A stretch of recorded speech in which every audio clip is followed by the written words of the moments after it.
attendees are deemed to have agreed to be filmed and to the use of those images and sound recordings. I can advise that attendees should not disclose any personal information of individuals, as this would infringe the data protection rights of that individual. And could I please ask everybody to mute their microphones when they're not speaking? Thank you very much. The first item on the agenda is apologies for absence. We have apologies from Councillor Tranter, which is why I'm chairing the meeting, from Councillor Watkins, from Councillor Daniels, and from Samantha Conda. I'm sorry, I'm just looking at somebody else trying to get into the town hall.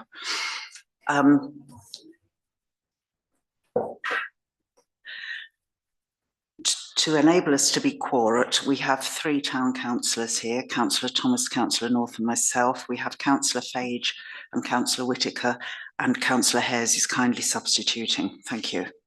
So we are now quorate and can go ahead. Do we have any declarations of interest of any item on the agenda, please?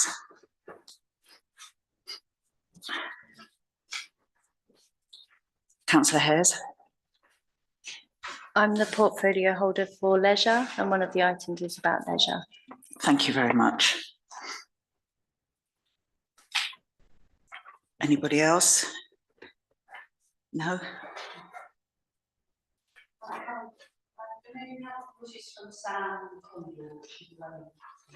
Yes, well, you're a member of the committee. Please do come to the table.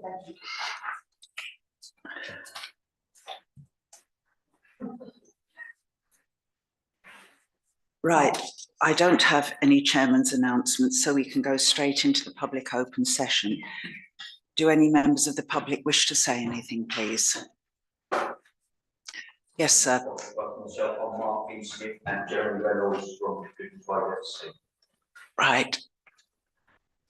If you could use the microphone, it would help if you want to speak to us. Good evening.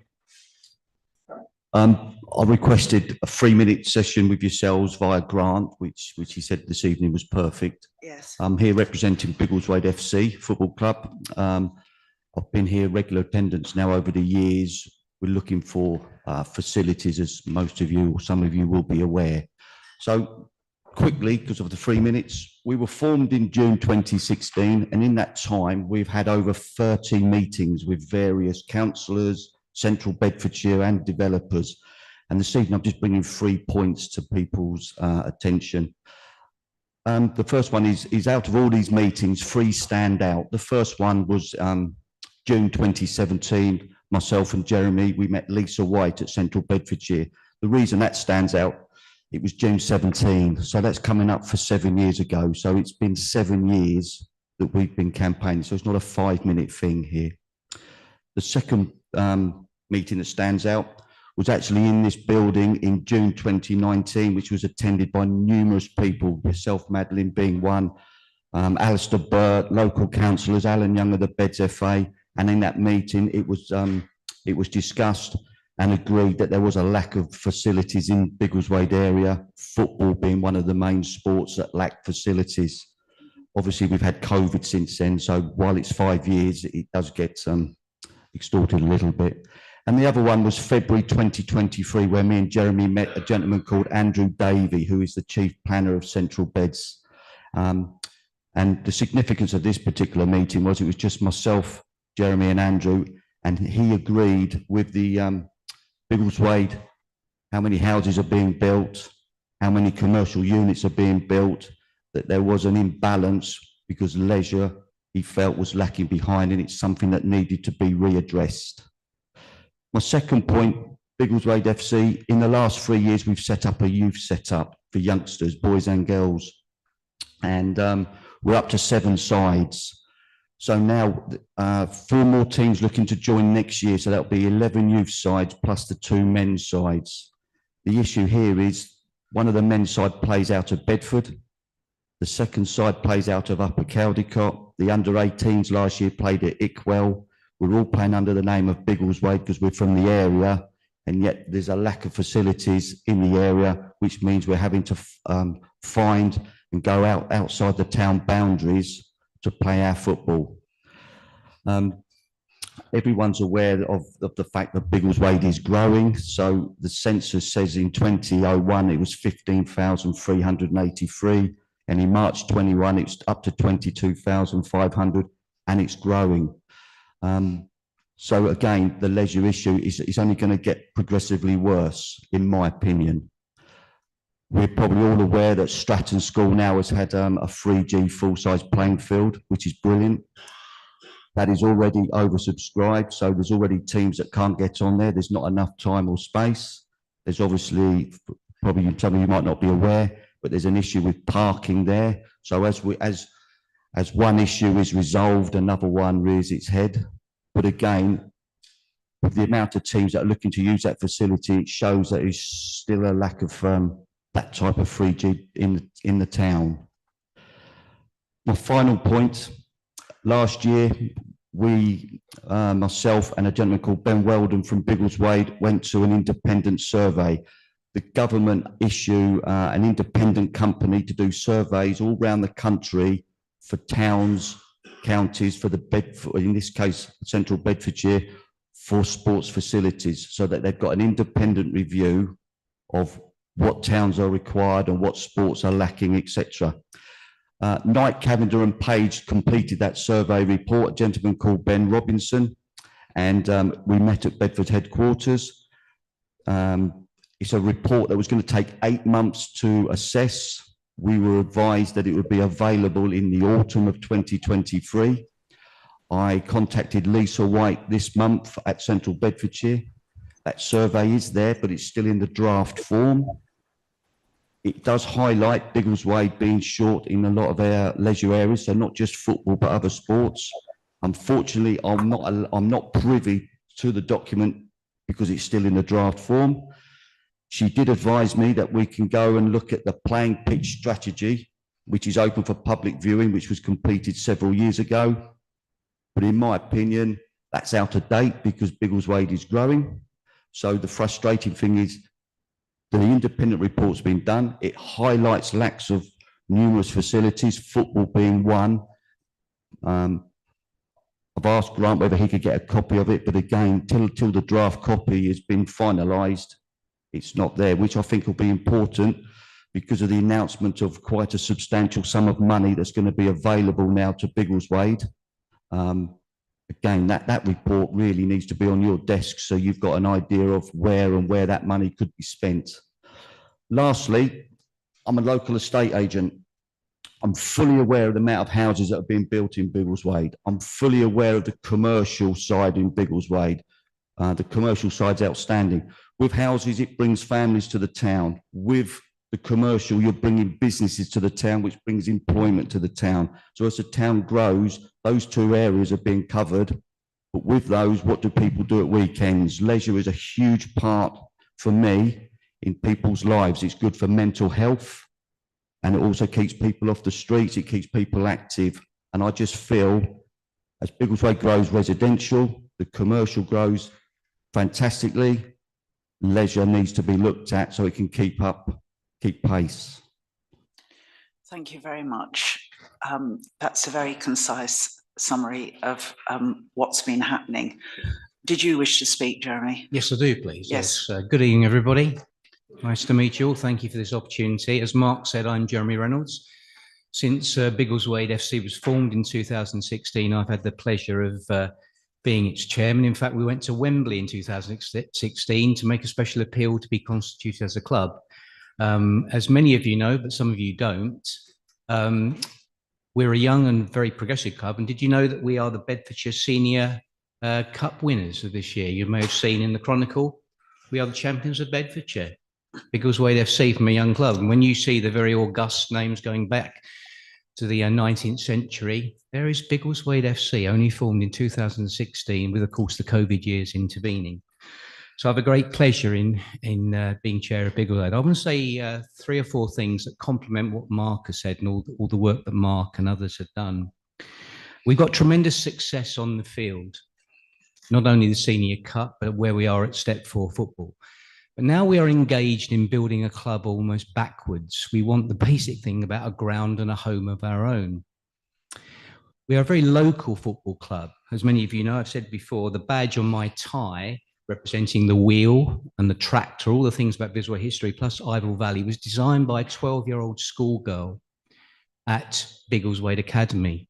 I spent my life in education, so we ran a competition about a school in Biggleswade. A few weeks ago, we had a fantastic day for the Ivor Valley School, which you know only too well, and children who don't get an opportunity to do many of the things that we take for granted. And we won a project, a community project, to run different strands of activities in school and to put on special things. And I'm going to leave you with a quote, not from me, but from the school about what they think about us, and leave that. But I want to just tell you a few things. I want to say that we urgently need a ground. Just a simple thing. We need a ground and we need facilities, but it's more than just what we want. It's about how you as a council and how the town of Biggleswade can take opportunities of what we're already doing, and we can do much more going forward into the future.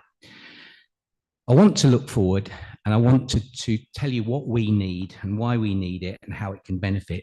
We mentioned about localism, about how many of our players, lots of the management and all our fans, of course, are very local. The moment they travel 7 or 8 miles out to where we're ground sharing at Bedford Town, they wear our colours, they support us. All of these things weren't in existence only a few years ago. There's a tremendous loyalty, a tremendous investment in the local community. And we're not actually in the town. What does that tell you about what they feel about us and what we're already doing? And more of that later. Our programmes, of which you're very welcome, I have some spare copies. They're well worth a read. They're not duplicated every week. Please take them. I don't want to go home with them. Tell you something about what we do, about our history, and about the ethos that we have. The council, as evident from your, I think it's item number 13A, talking about leisure and recreation facilities. We want to put right what hasn't happened in the past. And Mark's alluded to the fact that the town is growing. But none of this is about looking back. It's about the here and now, about looking forward. So we want these recreation and leisure facilities for Biggleswade. Biggleswade FC needs and deserves a ground, and it's very urgent. It's very important to capture this jewel that you've actually got.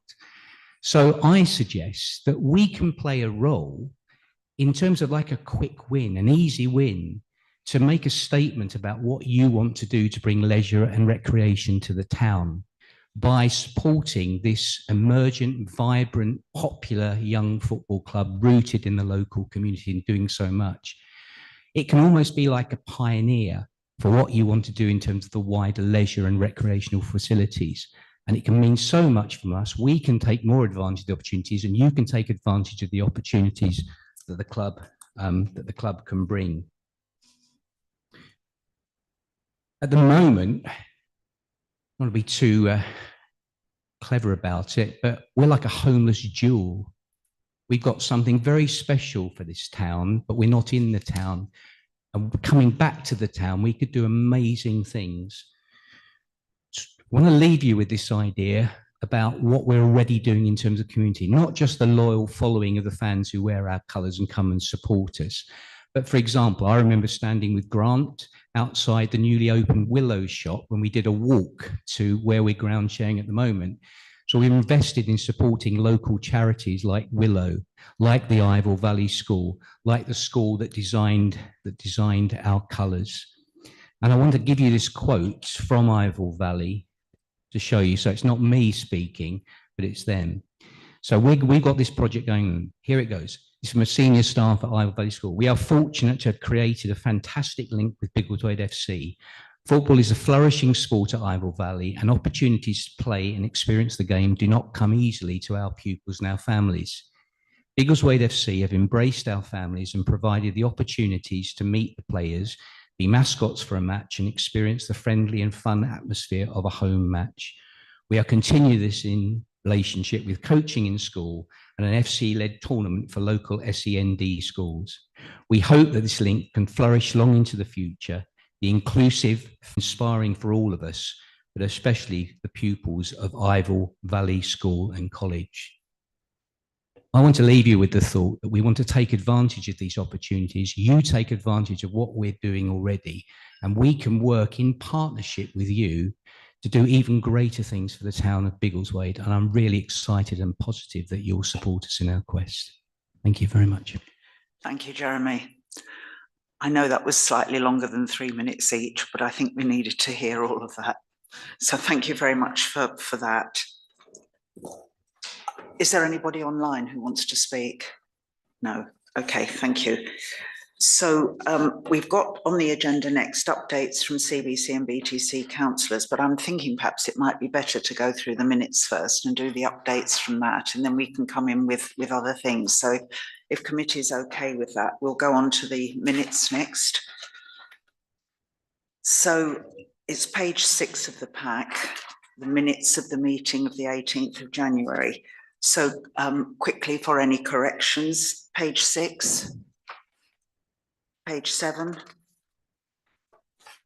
page 8, page 9, page 10, page 11. So can I sign these minutes as a correct copy, please? Councillor Whittaker. It just says that the date of the next meeting will be at the Orchard Community Centre, and obviously we're not at the Orchard Community Centre, so I think we might need to correct that on page 10. Okay, thank you very much for that. Anything else, anybody? Okay, so going through the minutes now, there's quite a lot there that we need to update on.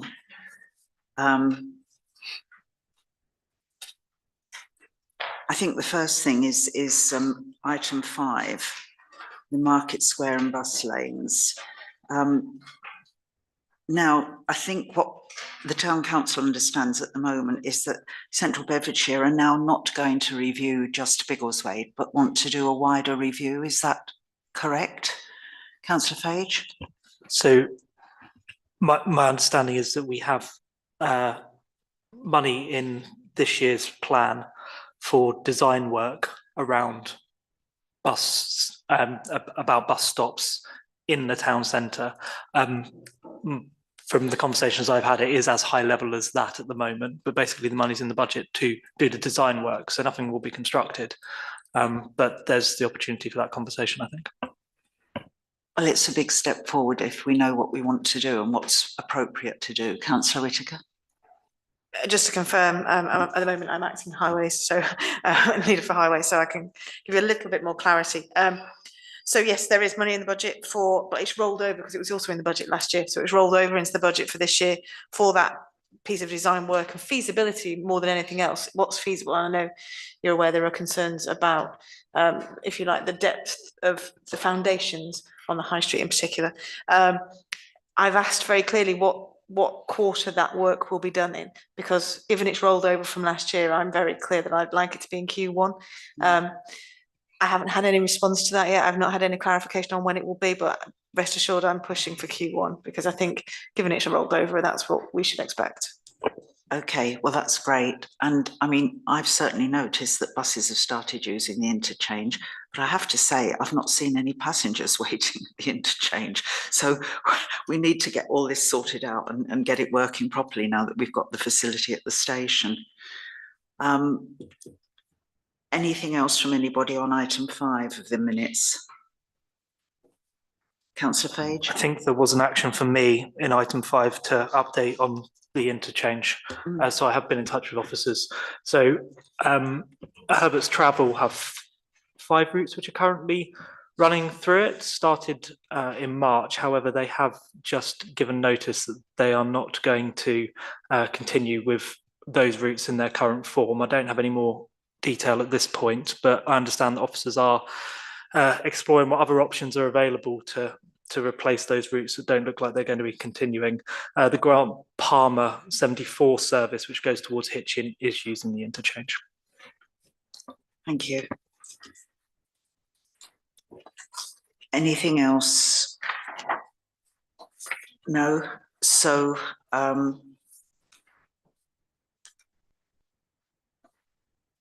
UK Shared Prosperity Fund, are there any updates on that from anybody? Carry on. Just say that's on the agenda later on. Fine, okay. Thank you for keeping me on track.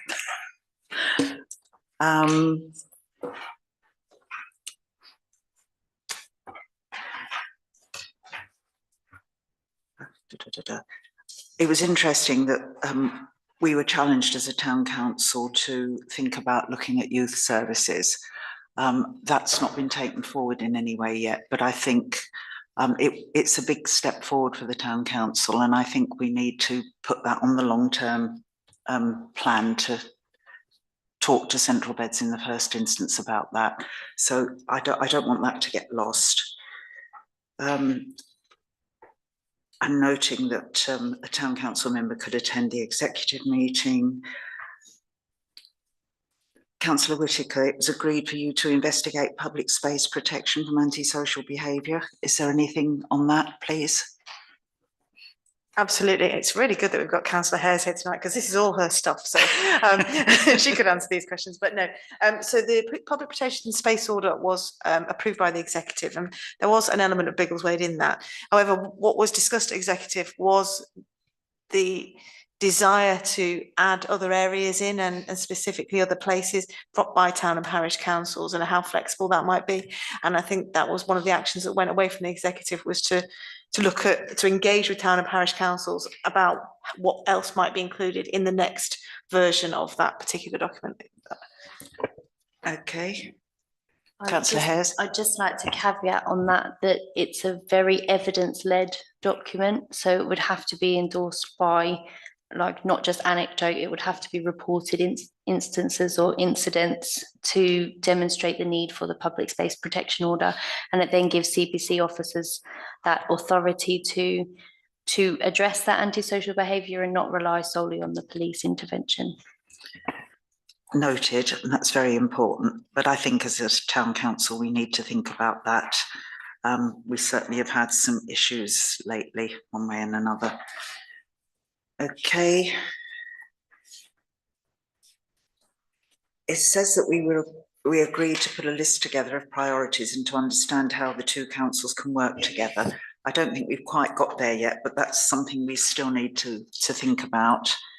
And then we've got section 106 on tonight's agenda. So is there anything else from the minutes that anybody wishes to ask about? Councillor Whitaker? I've had so many meetings this week, I'm trying to remember which meeting my head's in. Suscom on Monday, there was discussion around section 106, I believe. I'm looking at Councillor Hares because she was there as well, and about the desire from town and parish councils to learn more. And I think we always have this, Sarah, don't we, about to learn more about section 106 and how it can be influenced. And it was a very useful discussion, I thought, because it was kind of saying about waiting until the planning application comes in is too late. It's kind of getting in there early, and the LC whips are a great example of how, you know, town and parish councils can influence what's coming forward. So I'm looking into Councillor Hares for what the action was, but I think there was a desire, and there was talk of trying to develop a programme for town and parish councils. I'm sure we'll come to this later, but it was just as an update, trying to develop a programme for town and parish councils going forward. Yeah, Councillor Hares. So in the summer last year, Sarah's team did a topic session on section 106 and invited the town and parish councils along, so we can bring that to the partnership meeting, then do a presentation on what section 106 is and how to evidence the need for the community to ask for the developer contributions to support those projects. So if that's the will of the committee, we can certainly bring it here and have that presentation and briefing and have a bit more engagement at a pre-development stage, so that the voice of the communities can be heard in the developments. That's great. I just want to say at this stage that the town council has made it very clear that Biggleswade FC is one of our priorities on numerous occasions. And my understanding is that there were discussions with the developer, and that now has come to a halt because that developer went into liquidation. But my understanding also is that the people who have currently apparently bought the land have signed the section 106. So, you know, can we find out exactly what the status is of that section 106 and whether it will still provide the facilities that we thought we were going to have that were agreed with Councillor Watkins when he was the Cabinet Member for Leisure. I have got a list of everything that's in that section 106. It has been signed. There is a sports pavilion in there, I know. I can't remember how many million are set aside for sports pavilion, sports facilities.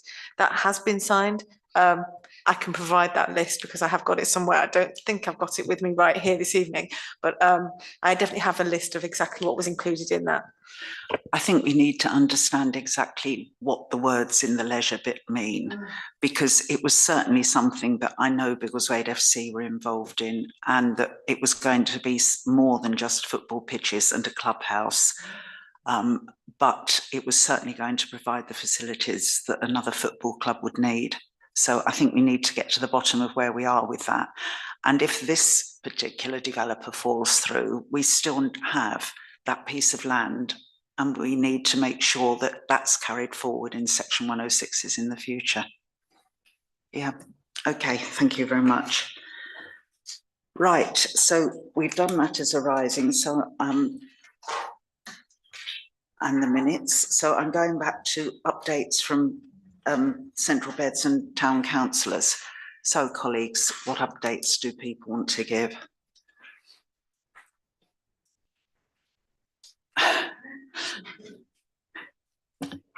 Well, shall I start by asking about something else that the town councillors asked for, and I wonder if central beds councillors could follow it up.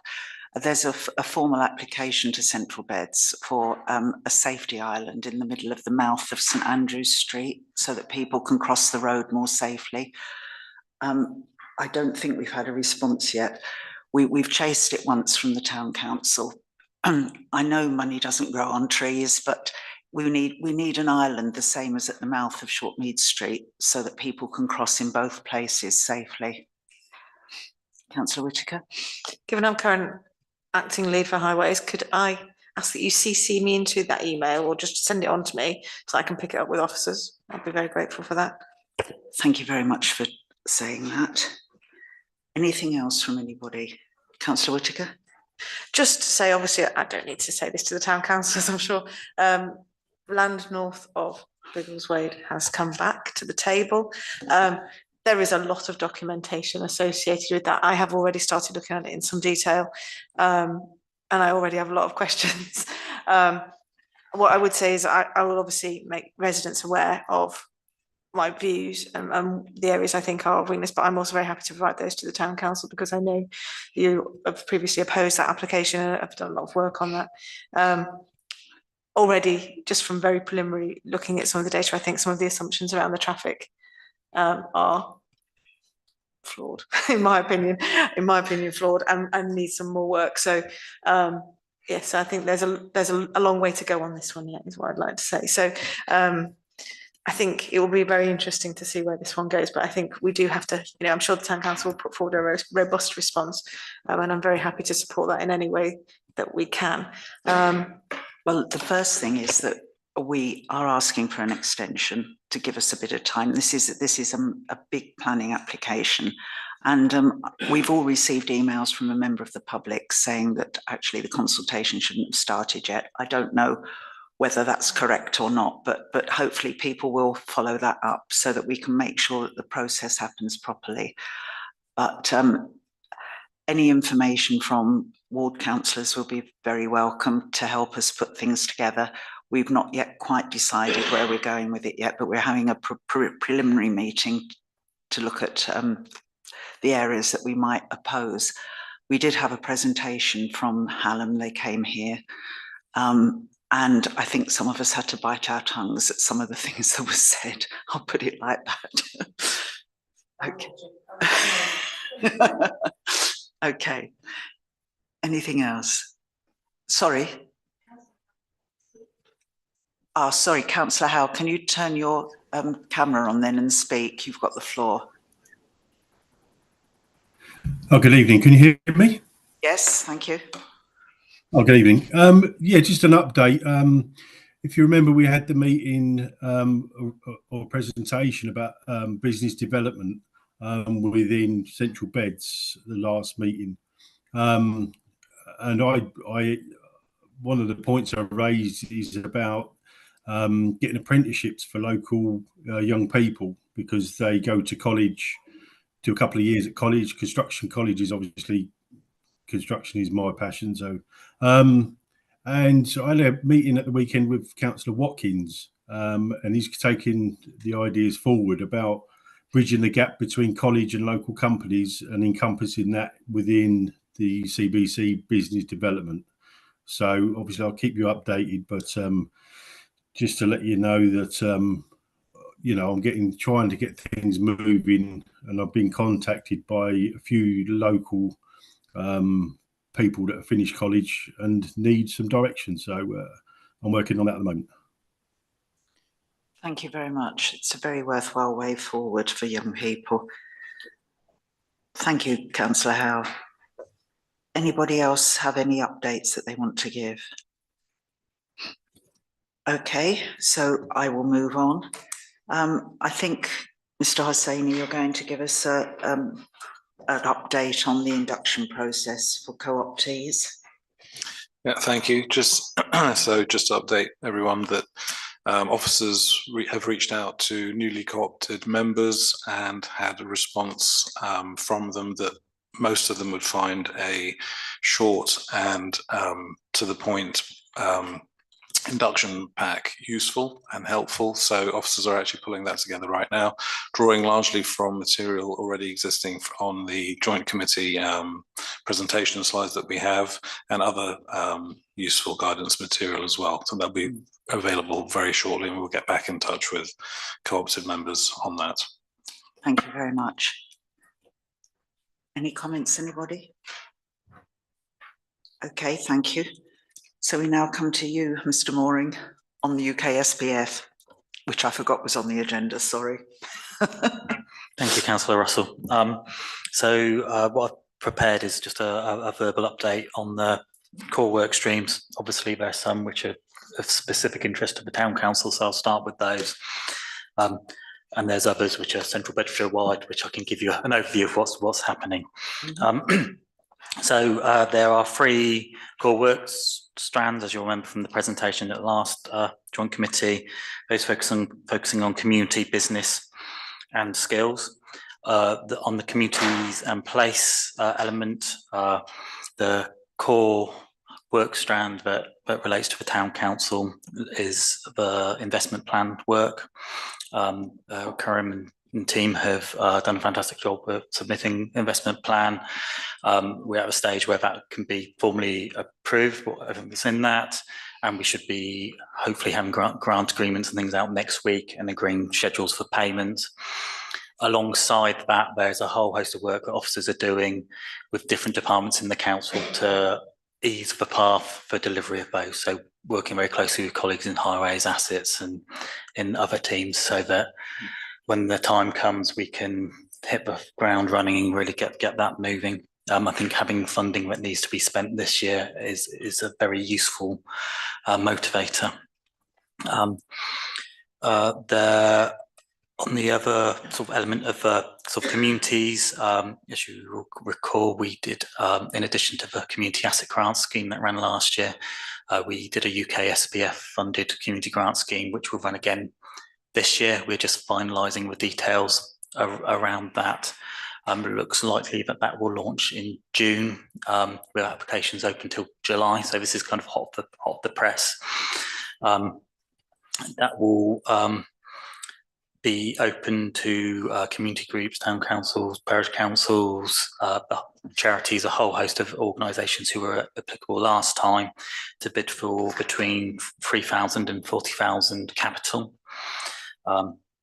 And there's a total pot of funding of just under £300,000, and that's made up of funding from the Rural England Prosperity Fund and the UK Shared Prosperity Fund. The bulk of that funding comes from the Rural England Prosperity Fund, and with respect to kind of what's classified as a rural area, Biggleswade counts as a rural area. So schemes in Biggleswade area would qualify for that, although we will just look at getting the most as we can out of that funding. The round one grants were awarded and the projects were all delivered within 2 months, which was fantastic. A little bit close to year end and very frantic, but this year we're bearing that in mind and we're looking to have a much longer lead in time. But more details will come on that, and we will be doing proper launch, meet the funder sessions, all those sorts of things. So lots of opportunity, and I'd encourage all our councillors here and town council to encourage community groups and things to think about bids. I would like us to be in a position where we have too many.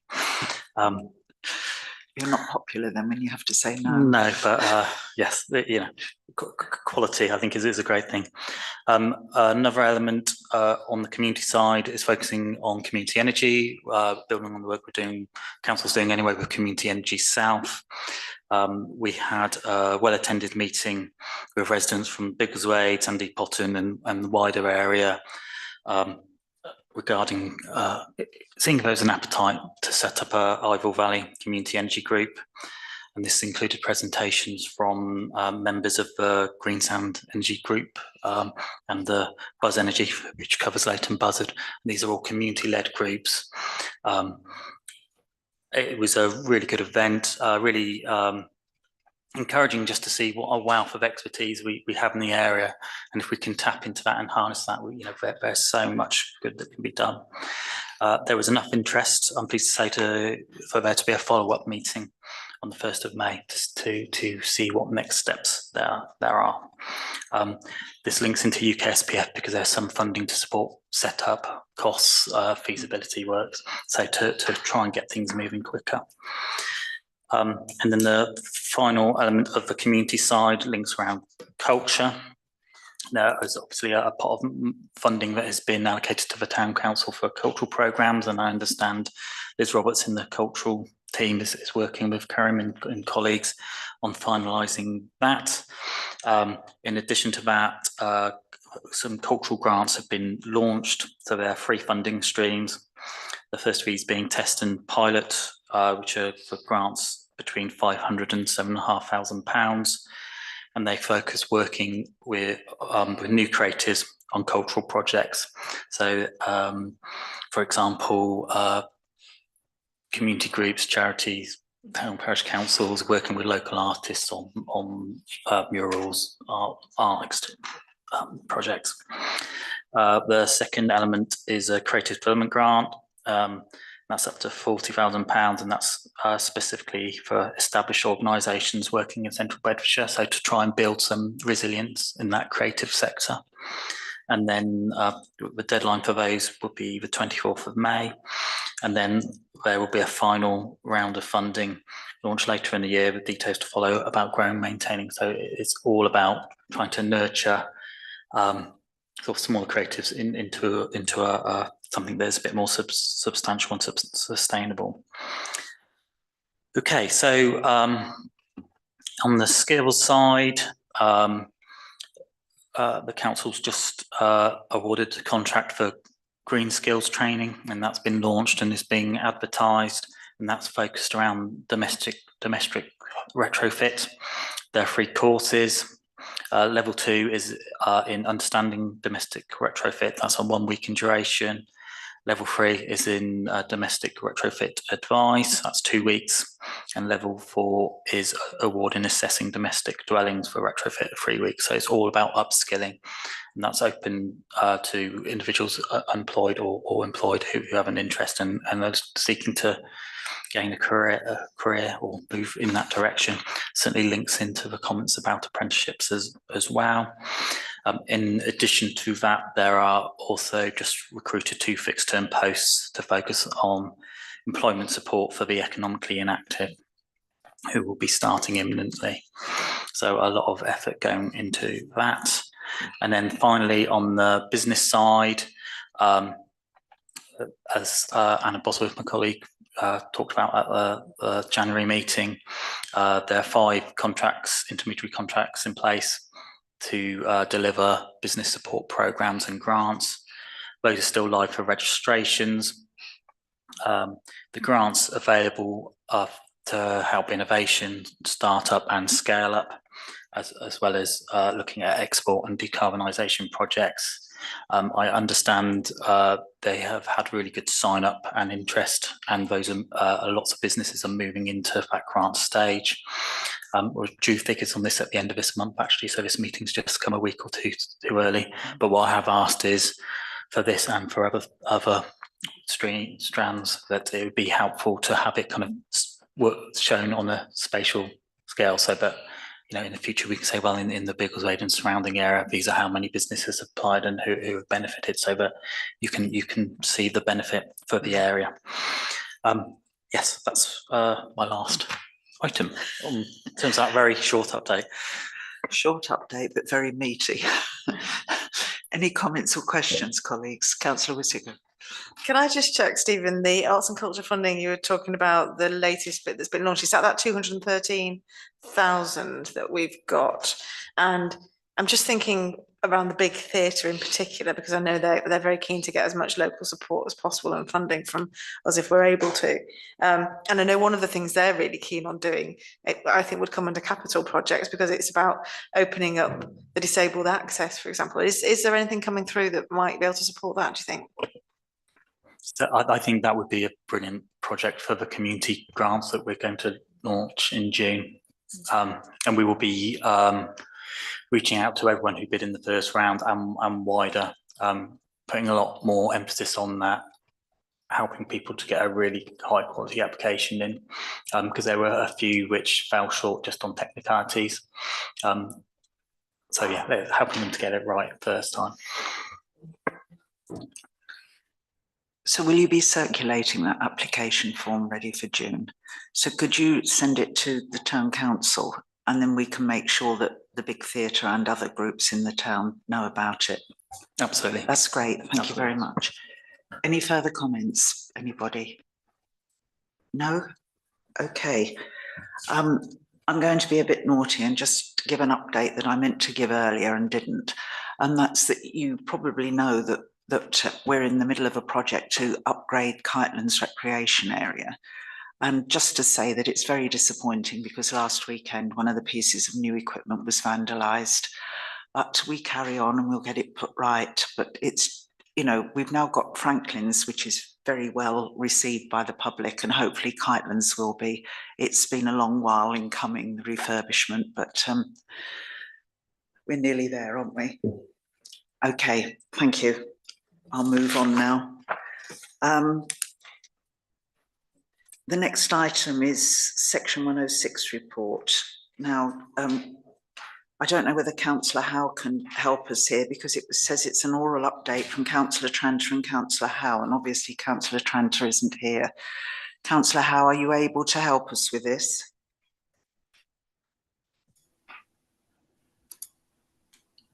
So I haven't got an update at the moment. As I say, I was speaking to Councillor Tranter earlier, but I haven't actually got an update at the moment. Okay, well, we've mentioned this earlier, so perhaps we can bring this to the next joint committee where we know where we're going. And I'll just mention again, trying to understand how we make sure that some things that are already in Section 106s get carried forward if things go wrong with the original application. Yes, of course. I think for me as well, I agree with you on that. And I think my understanding was the Section 106 agreement from that development hasn't changed going forward. So whatever was previously agreed, I think just got carried forward. However, for me, I think I'm kind of issuing a bit of a challenge to the town council really, and saying what really came out, I think it's just come on Monday, was that don't wait until an application comes in. The reality is 2 years ahead of an application coming in, CBC need to be working up alongside the town council, need to be working up what they want in terms of Section 106 contributions, where the needs are within the town. And I think while some of that is obvious, I don't think actually that conversation is really ongoing all the time. And so I would really welcome, I think, and I'm looking at Sarah as well, I'd really welcome that, a more active conversation about the needs of the town and the local residents from the town council, because we've got a lot of development, as you know, And I don't want us to miss the vote. I think it might be a good idea if the town council had a list that we added to when we came across things and kept sending it to central beds. I mean, we did make 1 or 2 points in the neighbourhood plan. So for instance, we do need more allotment space.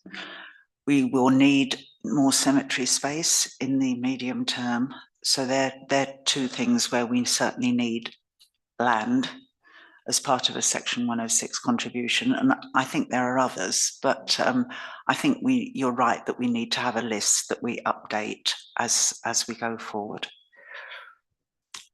Anything else from anybody? Okay, thank you. Now we've got Sarah's report about forward planning, which set us quite a task to look at all your plans for your various committees. Sarah, do you want to say anything to introduce it? Yes, so as you know, there have been discussions going on about the role and the purpose of the joint committees and enabling you to sort of, I mean, much like section 106, do that forward planning of items that you want to discuss. So I thought it might be helpful by looking at CBC's forward plan of decisions we intend to make for the forthcoming year, and also the items on the overview and scrutiny committees forward plan, in case there are items there that you're particularly interested in, and would either appreciate or value a discussion here that can then be taken back to executive and the relevant overview and scrutiny, or indeed you can attend overview and scrutiny to speak or request to speak on those items. So it's really a bit of a trial, really, to see whether that works for you and enables you to do work planning or forward planning at the joint committees. If it doesn't work, then we can try and think again. But I thought as a start, that might be, you know, if you spot something that's on the agenda for October, then it might be, you know, an opportunity to discuss here in July, for example. I think that's good. We are trying to be more strategic as a committee. So, has anybody got any comments on this? Councillor Hayes? Just to say, in parallel to that, we're working out how we can get the joint committees to feed into the overview scrutiny process formally. Where currently it's an update by the executive member, but we're looking at as to how we can make that a formal, like, recommendations and things like that for the committees in the CBC process to take on board the feedback from here. Thank you. Well, I took up your challenge, Sarah, and I went through the list of things that were being discussed, and I picked out 9 that I thought might be of interest to Biggleswade. And I'm not saying that we can discuss them all straight away, but on the executive list, there was talk about generally about the move to 2-tier, and I thought it would be rather good for us to have an update on where we are with the move to 2-tier in Biggleswade. I mean, we've been working with, or trying to work with St Andrews, you know, to sort of see if we could give them extra space that they might need in one way and another. So where we are with that, and also the numbers, because we're beginning to get a sense that the numbers aren't necessarily there in the way we thought there might be a few years ago. So I don't know whether you want to say something now, Councillor Whittaker. I can give you an oral update now. It's all ingrained in my brain. This is the stuff I live and breathe.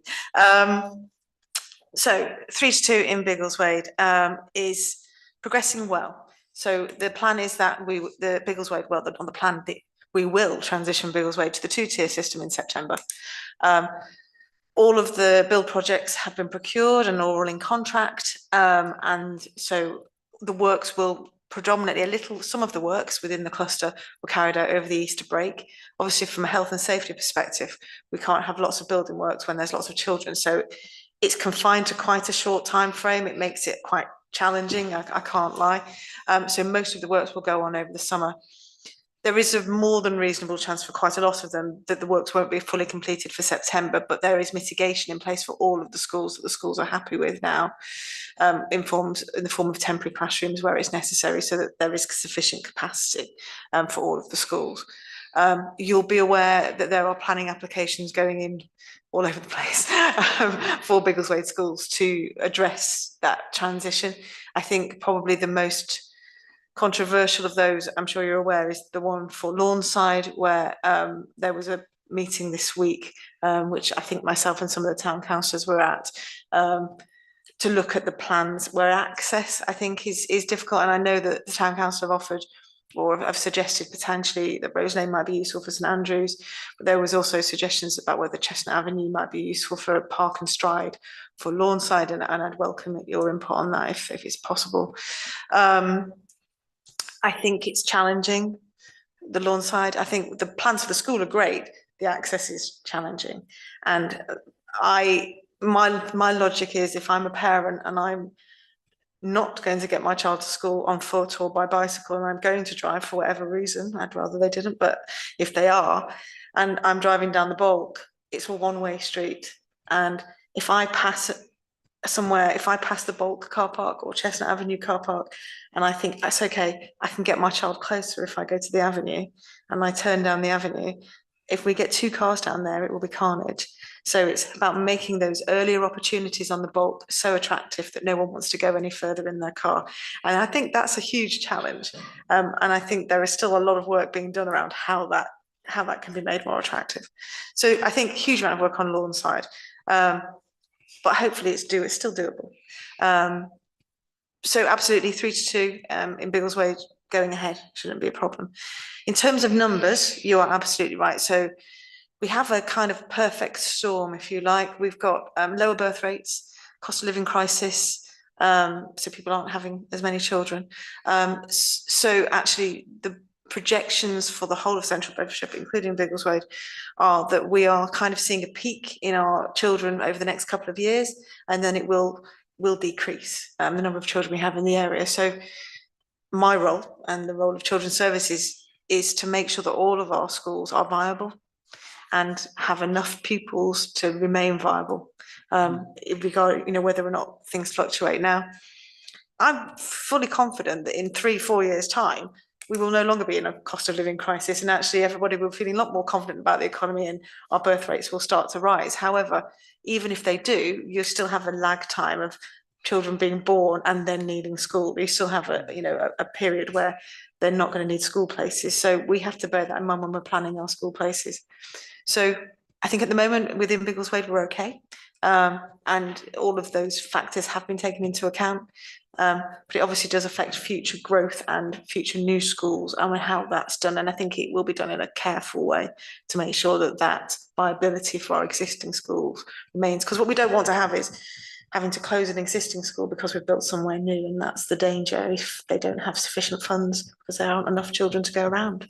So yeah, it's a balancing act at the moment. Well, that's interesting because of course there was new school build in that famous section 106 that we were just talking about. So that's going to be an interesting issue.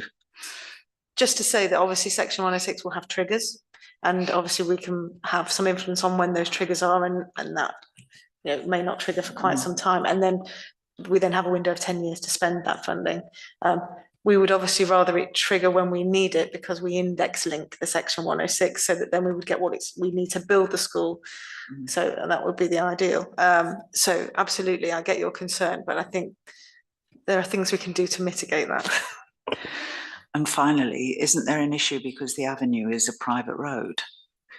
The avenue is a CBC owned road. Is it? Yes, absolutely. Right. So that has been clarified. And I've been working with the residents to look at that. It was registered by CBC Assets in 2022. So now they'll be asking for it to be surfaced. And the residents know this, so I'm not saying anything I shouldn't. It came as much as a surprise to me as it did to them. Because as we all know, those residents have been asking me for lighting improvements, service improvements, drainage improvements for a long time. And I've always been told it's not a CBC owned road. So it was a relatively recent change. They didn't need to be consulted when that happened, and therefore no one was aware. So it was a surprise to us all. Well, it's very interesting. You learn something about the town every day. Right. Well, my next thing was the recreational open space strategy that I know is being looked at. And obviously it ties in with some of our concerns that we've already been talking about tonight. So I don't know how wide that is and whether there's a draft document that the joint committee could look at, or, I mean, I don't have timing for that on the executive agenda.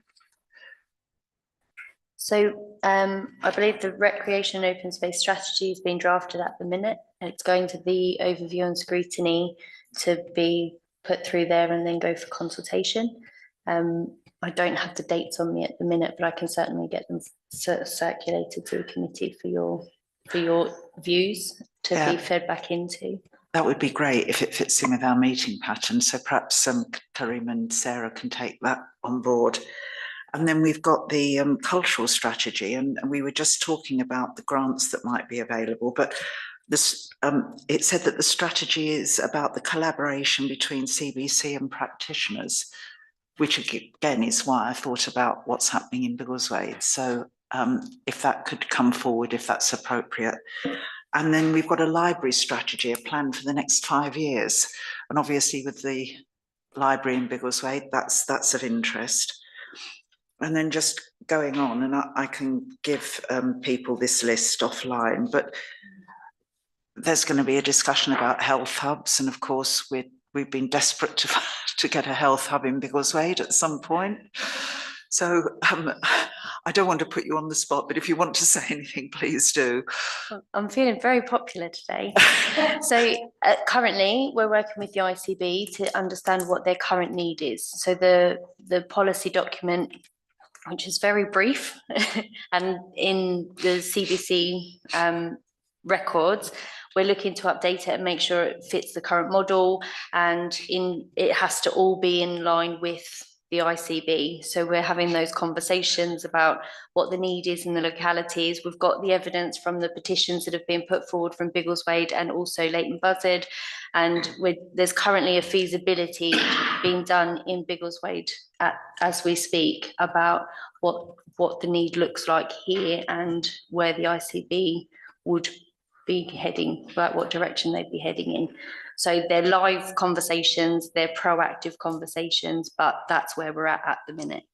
Okay, well, you don't need me to say, and everybody in Biggleswade would say, we are desperate, not just for GPs, but for other absolutely. Primary care. And we're working on multidisciplinary neighbourhood working, so getting the right care at the right location in terms of different referral options. So rather than going to a clinical space, like slips, trips and falls are being referred to leisure centres, which is a new thing.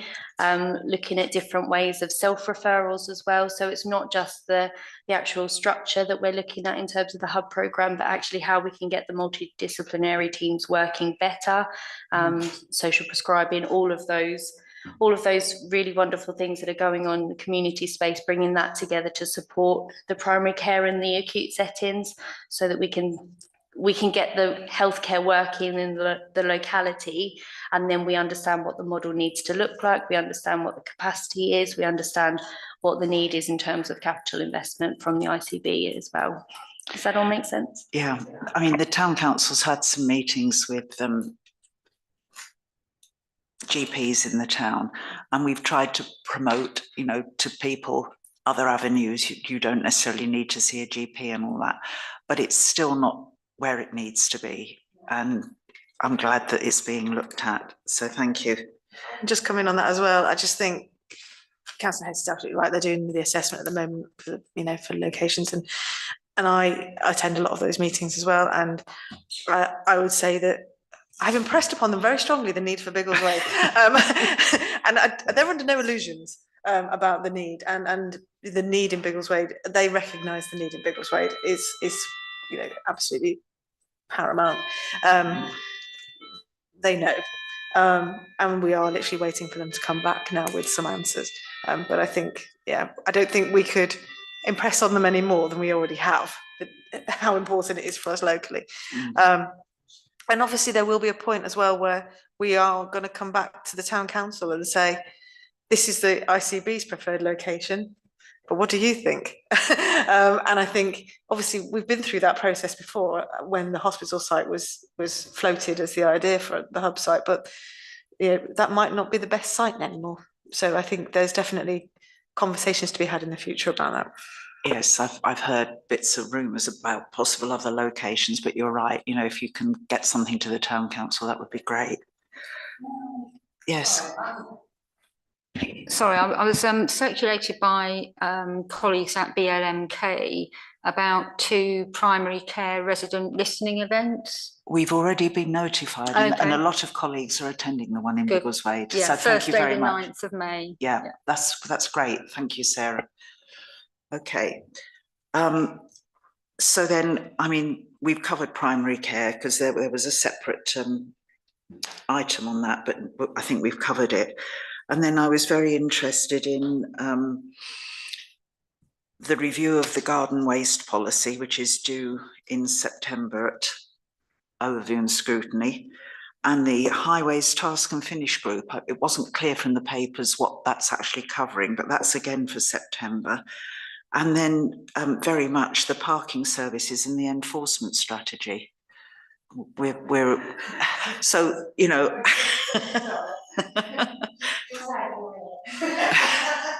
Green waste, the take up of the green waste is, I think, faster than expected, and is actually doing well. And I think there was the first couple of weekends when we had warm weather, which happened to coincide with the start of the green waste collection. I think there were some queues down at Bellsbrook and onto the A1, and that caused some concern and some issues. I think the view was to just keep a watching brief. Beds Police were contacted to get their views. They felt that this happens every year at this time of year when the weather first gets warm, so don't do anything crazy yet. And actually I think it was a lot better the weekend just gone, so I'm hoping that will settle itself down. But obviously once the policy's been underway for a while, we will review where it is, and all the other things like fly tipping and other things that might be caused by that policy, and see what the impact has been. And I think that's important that that's done. And I think that's coming, I want to say September, October time. What were your other ones, Madeline? Because I can't remember off the top of my head. No, there was a few. That was September at the Overview and Scrutiny Committee. Sustainable Communities one, I think. Yes. Yeah. And what were your other ones on that list? Before we move on, I've already seen green waste fly tipping. So, you know, okay, it was the Highways Task and Finish group. Highways Task and Finish, yes. So Highways Task and Finish group has been running for quite some time already. I think we have another one next week. And essentially it's a cross-party task and finish group. And it's looking at all the different elements around highways. So for example, Fix My Street, utilities, you name it, flooding, rights of way. It's looking at all of the different aspects, and they have a different topic every time they meet. As a result of that, recommendations come from the task and finish group. It's the chair's decision that rather than them coming after each task and finish bit by bit as we go through the year, they actually want to bring them all together. And I believe they're coming in September, October. They're all going to come in one lump to sustainable communities. And then they will be reviewed there, and then it will obviously go forward to the executive. So there is some really nice recommendations coming out of that. And it is really about making sure that highways are more responsive, and I think better communication, not just between town and parish councils and highways, but also between residents and highways, and making sure that feedback loop is closed. So I think a lot of really nice work coming out of that group, but it will all come in one lump rather than coming piecemeal. Yeah. Well, it would be good for us to be able to look at it, because obviously highways complaints are high up on the list of the things that councillors get. And sorry, the last one was parking and enforcement in particular.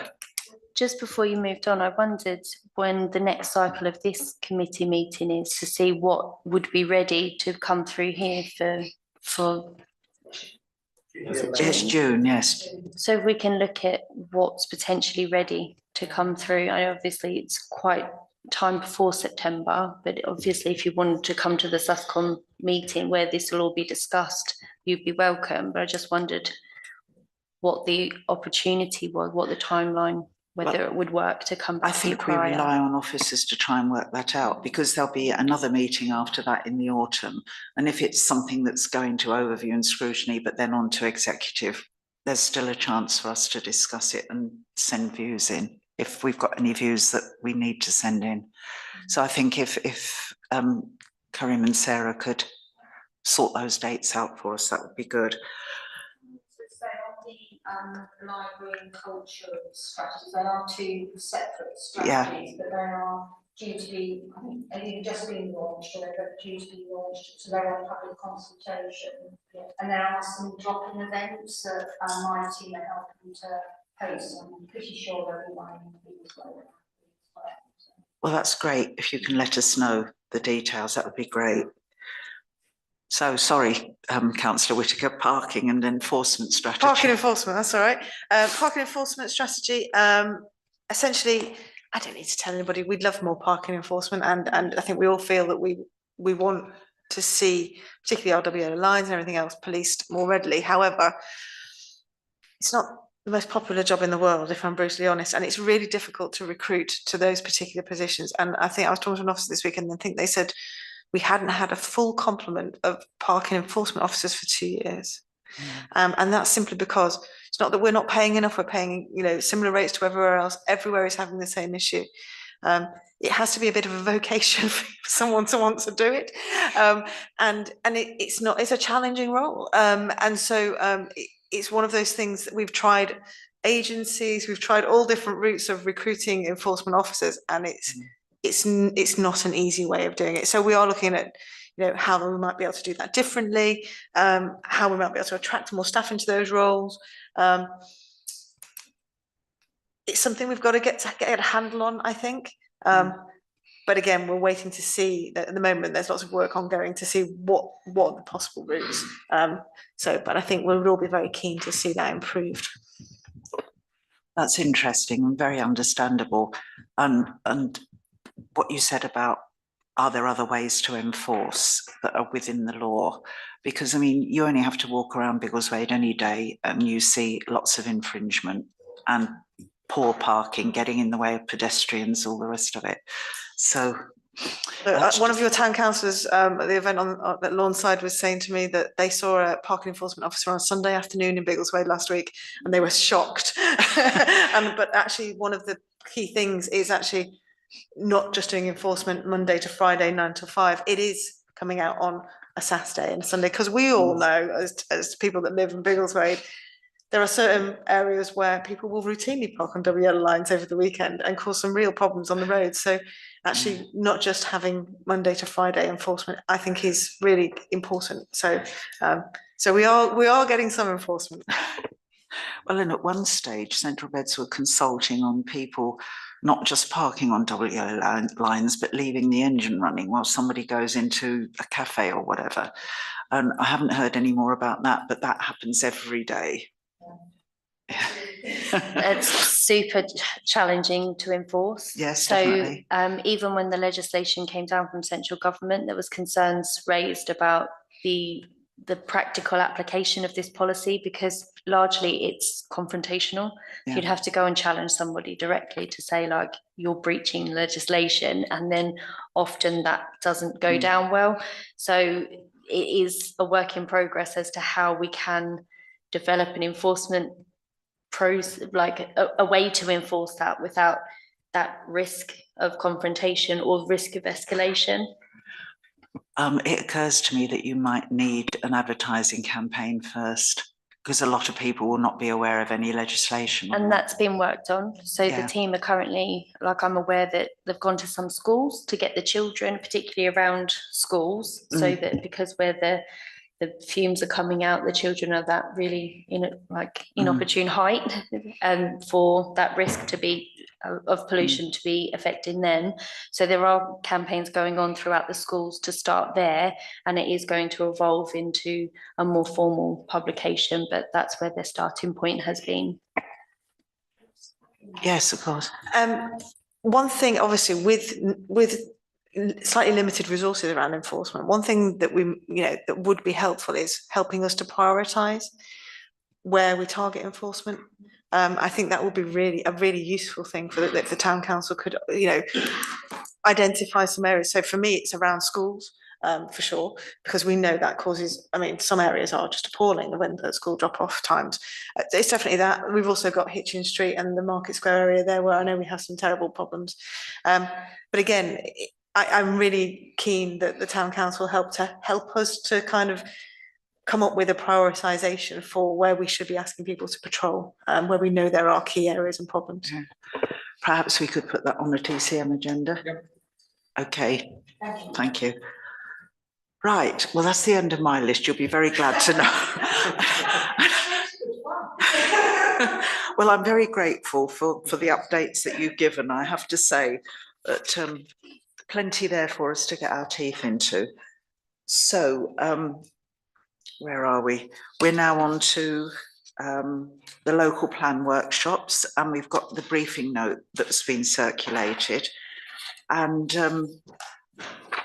I'm happy to say that I attended one of the workshops, and a colleague from the town council, Councillor Barrett, did as well. So we've been through this process.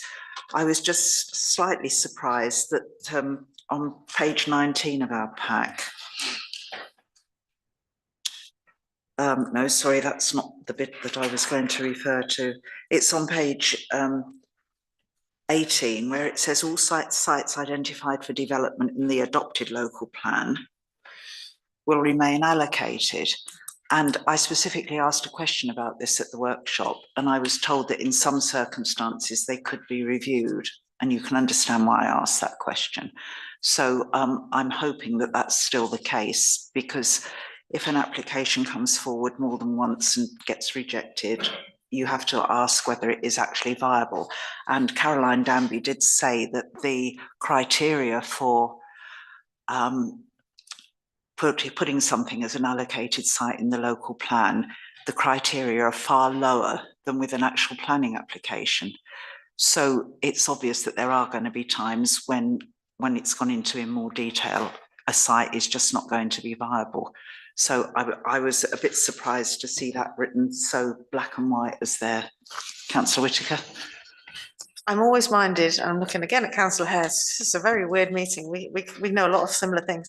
I'm always minded of an application that was in Potton, a very contentious application, and it wasn't that long ago, a couple of years maybe. I know that Councillor Hurst knows the one I'm talking about. It was one with the acid grassland, and that site was allocated in the previous local plan to the one we have now. But wasn't in the current local plan. It was actually refused at DMC, and they appealed. And the inspector granted the application on appeal because it was in the previous version of the local plan, even though it had not been included in the new one for all of the reasons that actually were raised by DMC, and it was refused at DMC. The fact it was in that previous local plan meant it still got approved. So I think that's the caveat that Caroline Danby is putting on there, is saying there is a lot of evidence to suggest that inspectors give a site appearing in any local plan a huge amount of weight, whether we like it or not. And I think the evidence that was put forward to say that this site was not great now was huge, but we were still overridden on appeal. I understand what you're saying, but then it raises the question, should the criteria be strengthened for sites to be allocated in a local plan? I think that's a key issue. Should we strengthen those criteria if inspectors are going to rely on it so much? Councillor Hayes. I think the reason that inspectors rely on it so heavily is because it goes through that robust inspection process. And if they've got concerns about the specific site put forward, they would be raised through that inspection. So I'm not saying that that's definitely the reason that they put so much weight on it, but it is a very robust, lengthy inspection process to adopt a local plan. Yes, I'm aware of that. I mean, I did speak at the examination in public against the particular site that we all know about. But the fact is still that the criteria are not strong enough for it to get as far as the examination in public. So I just raised that point. So I'm sorry, I'm hogging it a bit. Any other comments on this local plan briefing note? Shall we note it? Thank you very much. Right. Well, we now have 2 exempt items, so I think we need to pass the motion to go into exempt session. Yeah. We are always reminded by our monitoring officer on a regular basis to not move into exempt session unless we absolutely have to. And she's quite firm on it. It has to be very firm on it. I understand for the co-option process, absolutely appropriate, but I'm struggling with the leisure provision and sports facilities, especially as we've got public speakers who've sat here all evening. I don't think I have anything to say that I wouldn't want to be said in public. So I'm just struggling to find. There was an indication from one of your colleagues by email that he wasn't very happy with the joint committee discussing this, and I don't know. I'm happy to take instruction from either Peter or from other colleagues. Councillor Page? The reason that I requested this under exempt is because I wanted to talk about specific pieces of land in Biggleswade that are not owned by the council for potential sites. So if I were to say, I want the council to consider buying X or Y, and I'm not saying that is the conversation, that's commercially sensitive. Yes, it is commercially sensitive. So Can I make a suggestion? Is there a part of the conversation we can have with the members of the public present, and then we can reach a point where we move into exempt session to discuss the items you're considering, Grant? Happy with that. Well, I would say that the one thing we could do is what we don't normally do at joint committee, but to pass a motion in support of the fact that Biggleswade FC needs appropriate facilities within Biggleswade itself. Can we go further than that, colleagues? Shall I start the conversation then, but keeping my language careful?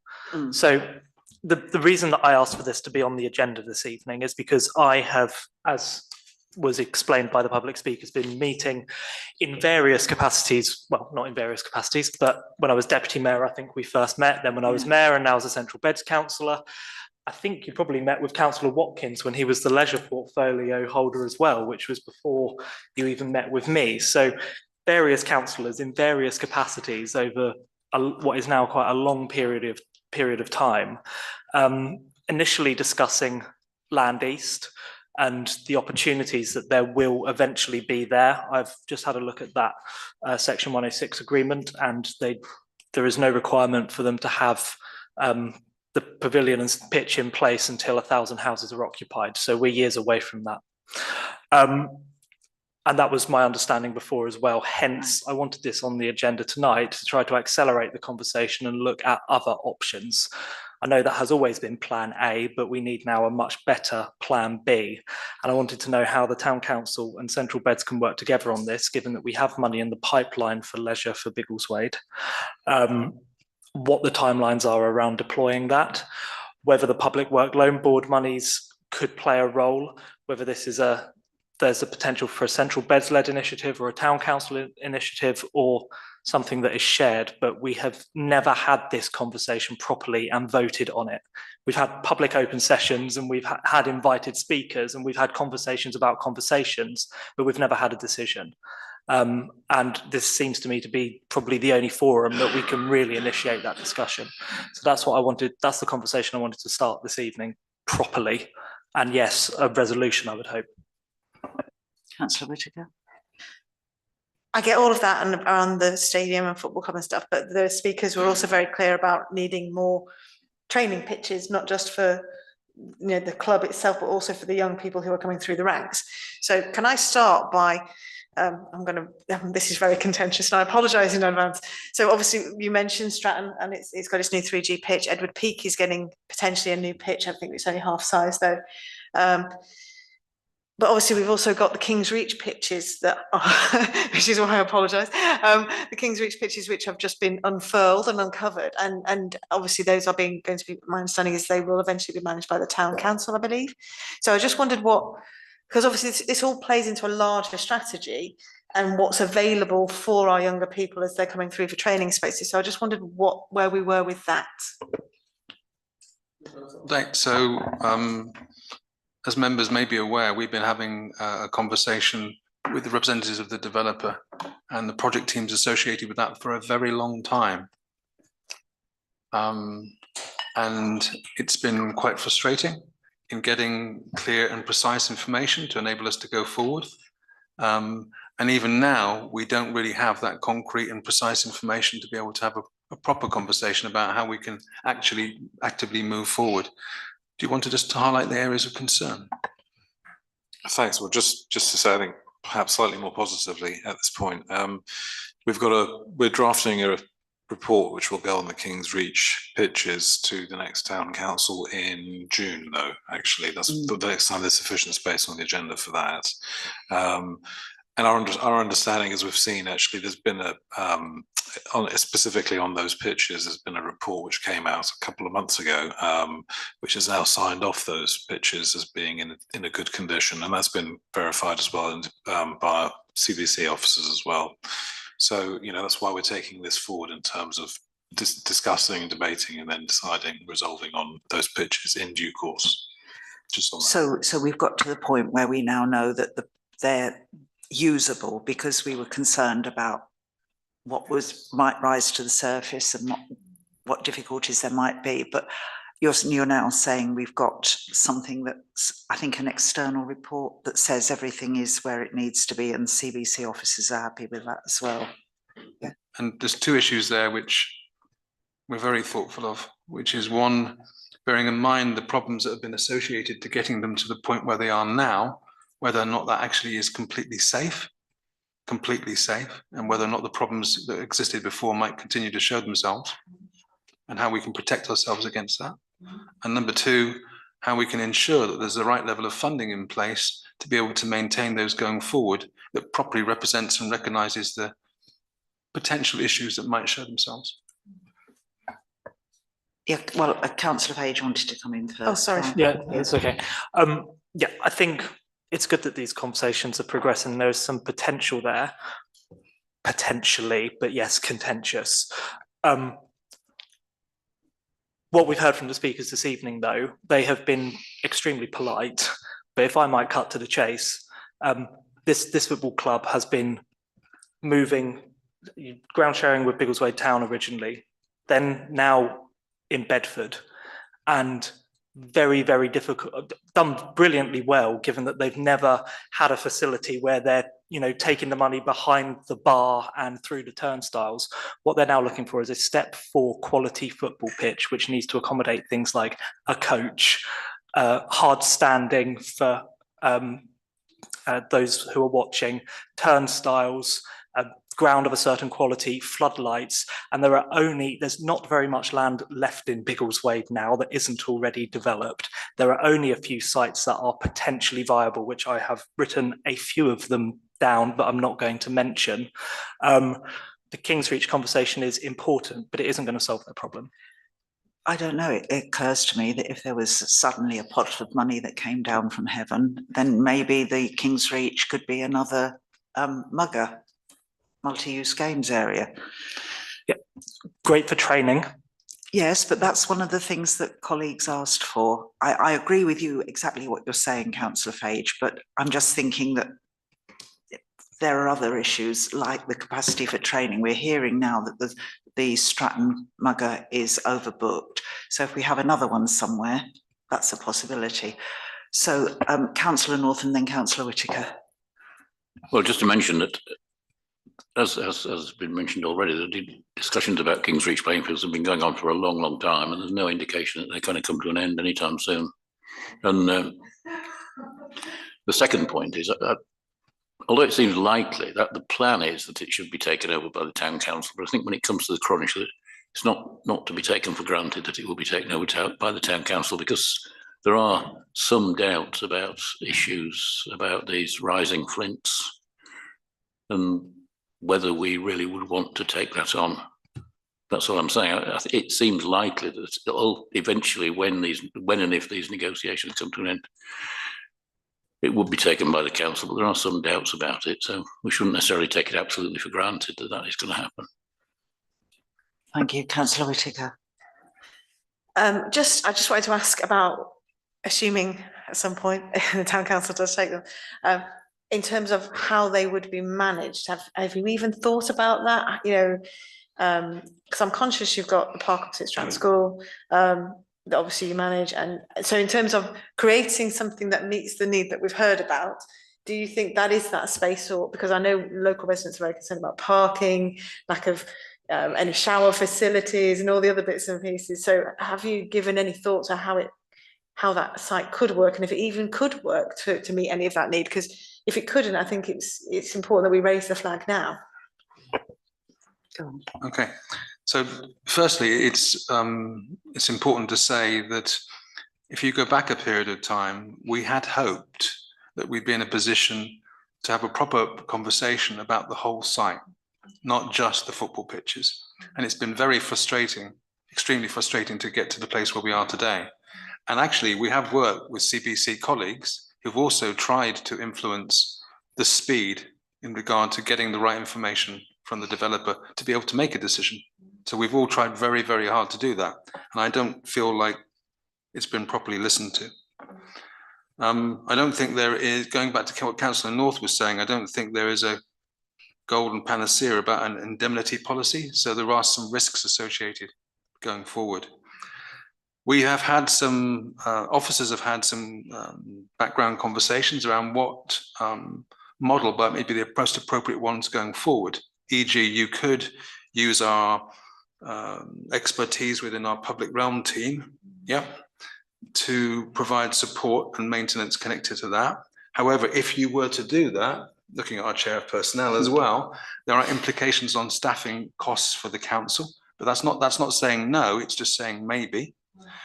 Also, there's a recognition about what type of expertise you'd need to properly maintain that and how you would best enhance that.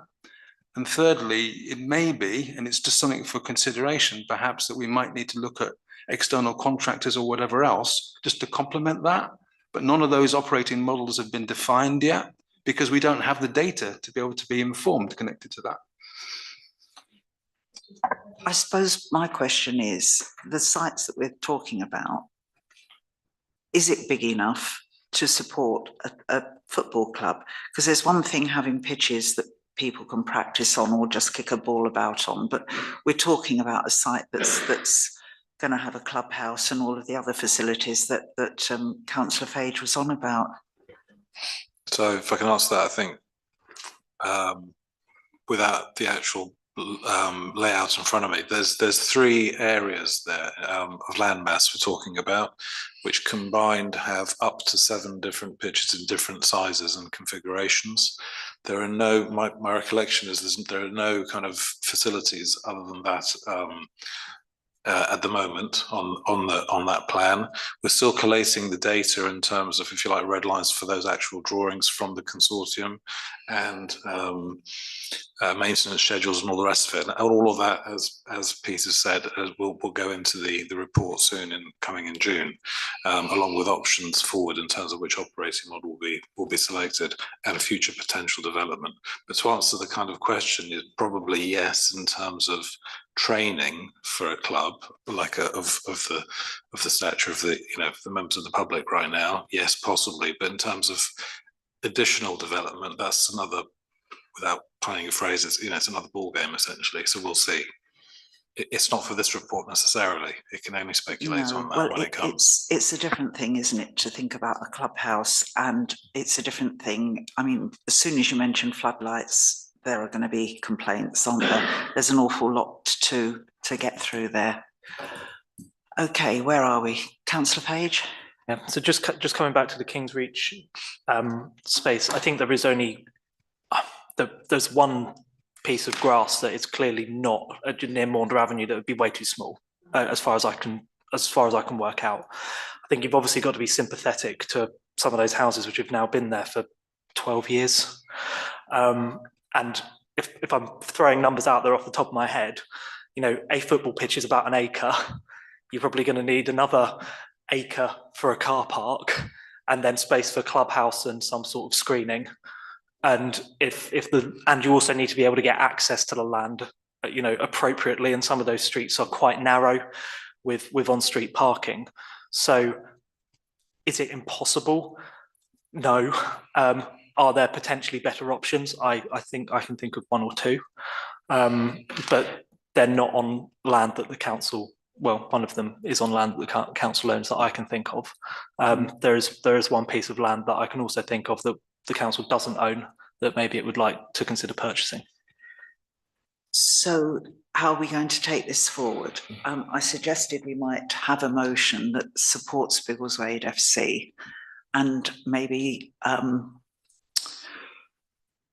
we know that things are going on with Central Beds and the Town Council, but to support Biggleswade FC and say that it's really urgent that their needs are looked into, and to request that both councils do their utmost in the short term to progress this.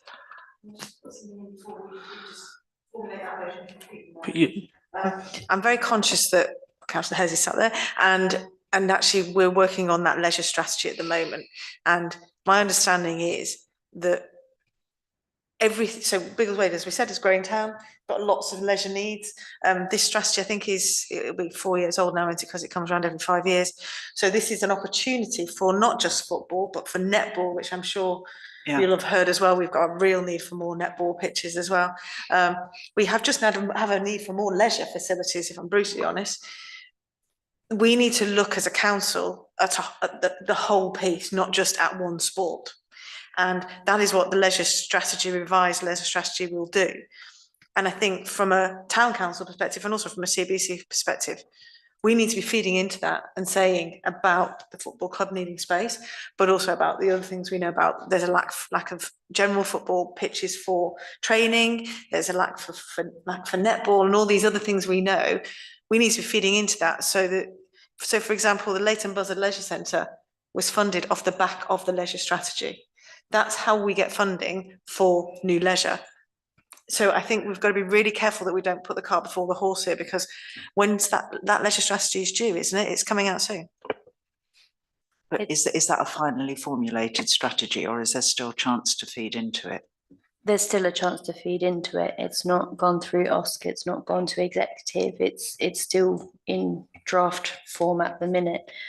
Is it still at consultation, Sarah? Well, the leisure strategy is broken up into chapters and various. I was just actually looking back on the forward plan. So I think the next bit to come forward is the recreational open space strategy.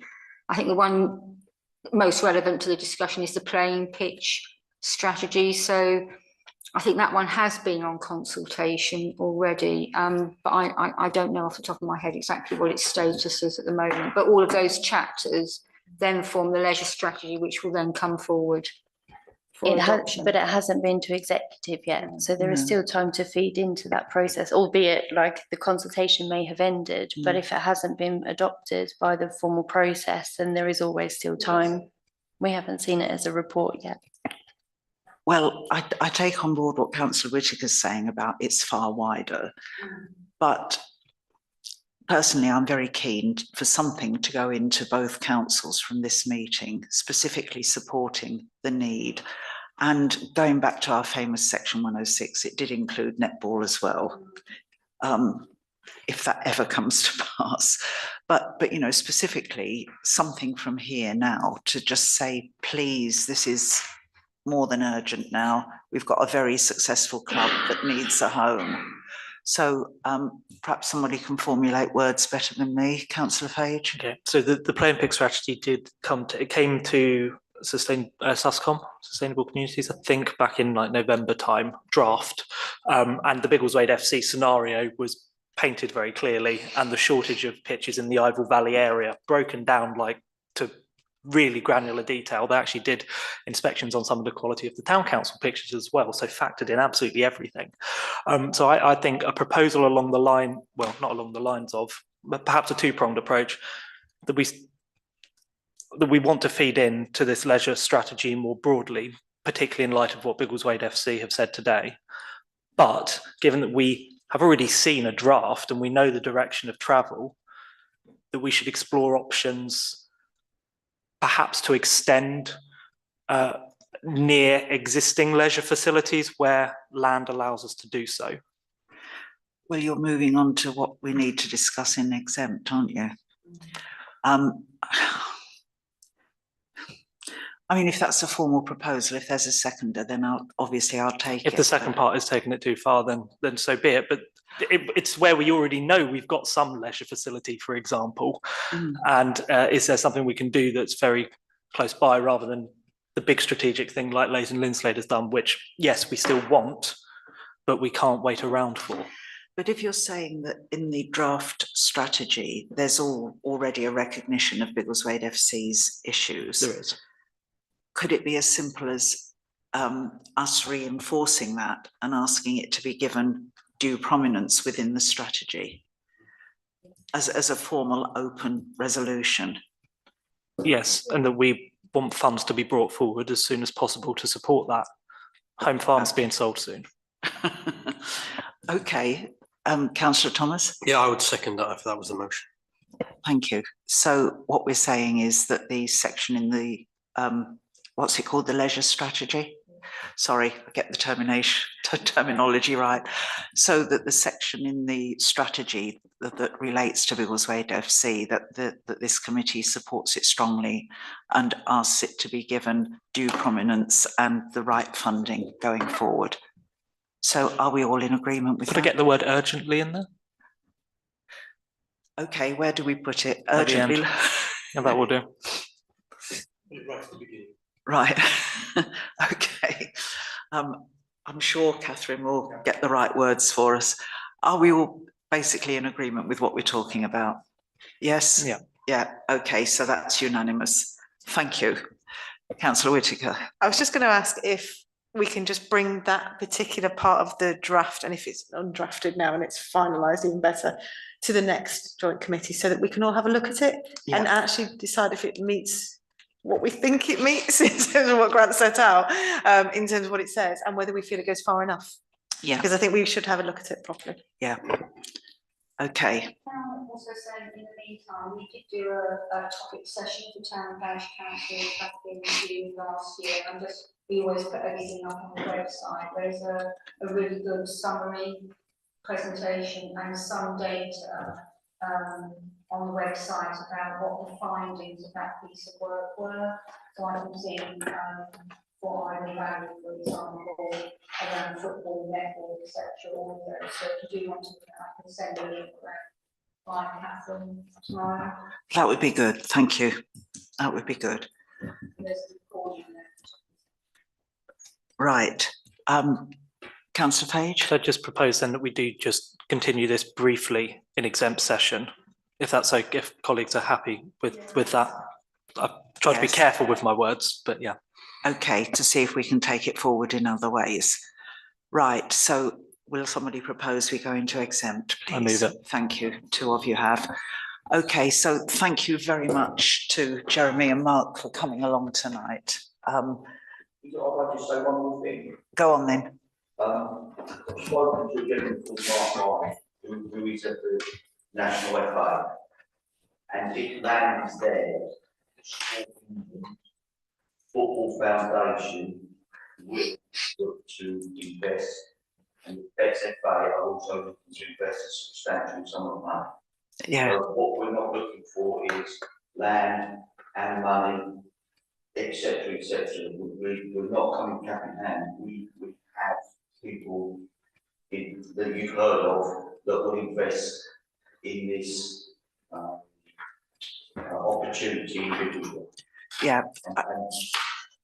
And in my 3 minutes, this sports strategy is so important. When Lisa White said there's an old one there, that's relevant because it's old. We're looking forward, and some of the ladies said there's a draft copy out there, and we are actually looking for Netball England are looking to invest in there. So it's money from Netball England. It's finding something that, as a town, not just football there, if the right area is found, it can be added to as the years go by. Yeah. So I'm looking long term, not a short term solution. I think we understand that, and certainly I spoke to Alan Young about that when I met him at the Stratton Muga. So I know there's funding that can come forward from various sources. So thank you very much, but I'm sorry, I'm